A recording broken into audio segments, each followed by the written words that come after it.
right, chapter 101. You'll remember in the last couple of chapters we caught up with the Resurrection Man, and he and the Buffer are going to go after Richard, which makes us really scared because we know they murder people all the time. We have reason to believe the house he lives in now is another murder house, although we don't have the details. And they had been... the Buffer and his wife had been taking care of an older gentleman who just passed away, and they're going to do something with that. We don't know exactly what. The landlady of the place where the Buffer and his wife and this older man who passed away lived is somehow involved, and they've talked about how they're going to take care of her. So we're going to find out what that's all about. So here we go, chapter 101. The Widow. The cold January morning struggled into existence amidst rain and sleet and seemed cradled in dense masses of clouds of tempestuous blackness. It appeared as if the sun had taken leave of the earth forever, and it would not have been surprising had the ignorant inquired whence the gloomy light that just seemed to guide them to their toil. Miserable indeed was the aspect of the eastern district of the metropolis. Emaciated women, wrapped in thin and scanty shawls, crept along the streets through the pouring rain to purchase at the chandlers' shops the morsel that was to serve for the morning's meal, or perhaps to pledge some trifling article in their way ere they could obtain that meal, and who were yet compelled to work like horses. Unhappy beings who fled to the public houses in despair and then were reproached by the illiberal and intolerant for their immorality. Black sheep of fortune's flock to whom verdant pastures were unknown. Friendless outcasts who in sickness knew no other consolation than that of the hospital, and in destitution no asylum save the workhouse. Luckless mortals who cursed the day they knew the power of love and execrated that on which they pronounced the marriage vows, because therefrom had sprung children who pined for want before their face. Such men as these were seen dragging themselves along to their labors on the railroad, the canal, or at the docks. It was about 8 o'clock on this miserable morning when a man, dressed in a shabby suit of black and wearing a very dirty white neckcloth, the long ends of which hung damp and lanky over the front of his closely buttoned body coat, walked slowly along Smart Street, a thoroughfare in the eastern part of Globetown. This individual was in reality verging upon 60, but as he dyed his hair and whiskers in order to maintain a uniform aspect of funereal solemnity, he looked 10 years younger. His manner was grave and important, and although the rain was descending in torrents, he would not for the world depart from that measured pace which was habitual to him. He held an old umbrella above his head to protect a battered hat, round which a piece of crape was sewn in 3 or 4 clumsy folds, but the torrent penetrated through the cotton, and 2 streams poured from the broad brims of his hat down his anti-laughter looking and rigidly demure countenance. When he arrived at about the middle of Smart Street, he halted, examined the numbers of the houses, and at length knocked at the door of one of them. An elderly woman, dressed in a neat but very homely garb, responded to the summons. "Does Mrs. Smith live here, ma'am?" demanded the individual in black. "My name's Smith, sir," answered the widow. "Very good, ma'am. I'll have a little conversation with you, if you please," and the stranger stepped into the passage. Mrs. Smith conducted him into her little parlor and inquired his business. "Mine, ma'am," was the answer, "is a professional visit, entirely a professional visit, madam. Alas, ma'am," continued the stranger, casting his eyes upwards in a most dolorous manner, and taking a dirty white handkerchief from his pocket, "alas, ma'am, I understand you have had a sad loss here." "A lodger of mine, sir, is dead," said Mrs. Smith, somewhat surprised at the display of sorrow which she now beheld, and very naturally expecting that her visitor would prove to be a relation of the deceased. "Ah, ma'am, we're all mortal," exclaimed the stranger with a mournful shake of the head, and a truly pitiful turning up of the whites of his eyes. "We're all mortal, ma'am, and howsoever high and mighty we may be in this life, the grave at last must have our carcasses." "Very true, sir," said the good woman, putting the corner of her apron to her eyes, for the reflection of the stranger called to her mind the loss she had experienced in the deceased Mr. Smith. "Alas, 'tis too true, ma'am," continued the stranger, applying his handkerchief to his face, to suppress, as the widow thought, a sob. "But it is to be hoped, ma'am, that your lodger has gone to a better sphere, where there's no cares to vex him and no rent to pay." "I hope so too, most sincerely, sir," said Mrs. Smith, wondering when the gentleman would announce the precise terms of relationship in which he stood to the deceased. "But might I inquire—" "Yes, ma'am, you may inquire anything you choose," said the stranger with another solemn shake of his head, in consequence of which a great deal of wet was thrown over Mrs. Smith's furniture. For I know you by name, Mrs. Smith. I know you well by reputation as a respectable, kind-hearted, and pious widow. And I feel convinced that your treatment to the poor lamented deceased," here the stranger shook his head again and groaned audibly, "was everything that ought to be in this blessed land of Christian comfort."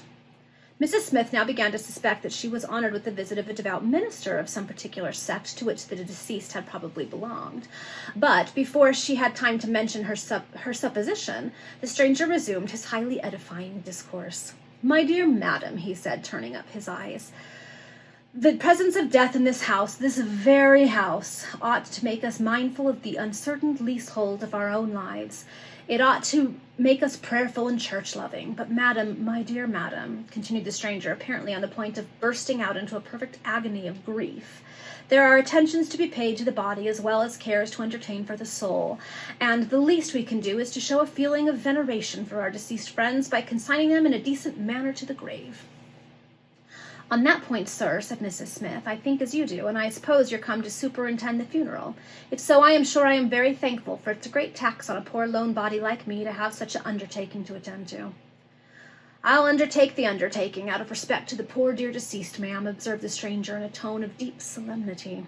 "And now, ma'am," he continued, rising, "I must request you to command those feelings which is so natural under such circumstances, and show me into the room where the blessed departed lays."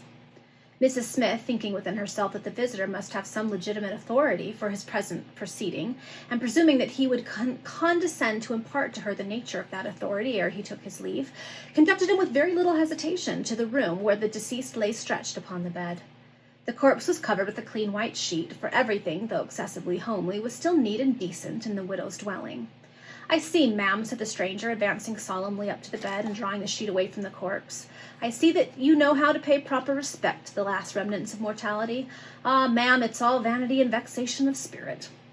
With these words, the extraordinary stranger drew a rule gravely from his pocket and proceeded to measure the corpse, saying at the same time, "Ah, my dear madam, heaven will reward you for all your goodness toward our dear deceased friend." "Was he a friend of yours then, sir?" demanded the widow, somewhat astounded at the process of measurement which was now going on before her eyes. "Are we not all friends and brethren, ma'am?" said the stranger. "Are we not all Christian friends and Christian brethren?" "Yes, ma'am, we are. We must be." "May I ask, sir, why—" "Yes, ma'am, ask anything. I implore you to ask anything. I am so overcome by the idea of your goodness toward the blessed defunct and by the sense of duty which my profession—" "What profession, sir?" asked Mrs. Smith, point blank. "Ah, my dear madam," answered the stranger with a shake of the head more solemn than any he had yet delivered himself of, "I exercise the profession of undertaker." "Undertaker," said the widow, a light breaking in upon her as she thought of this systematic measurement of the body. "Undertaker and furnisher of funerals, ma'am, on the most genteel and economic principles." "Well, I really took you for a minister," said Mrs. Smith, somewhat disappointed. "Excellent woman, your goodness flatters me," said the undertaker, "but here is my card, ma'am. Edward Banks, you perceive, Globe Lane. Ah, my dear madam, I know your dear deceased husband well. Often and oft have we chatted the same hymn together in the parish church, and often have we drunk together out of the same pewter at the Spotted Dog." Mournful indeed was the shake of the head that accompanied this latter assurance, and the undertaker once more had recourse to his dingy pocket-handkerchief. The widow used the corner of her apron. Mr. Banks saw the advantage he had gained, and hastened to clench the object of his visit.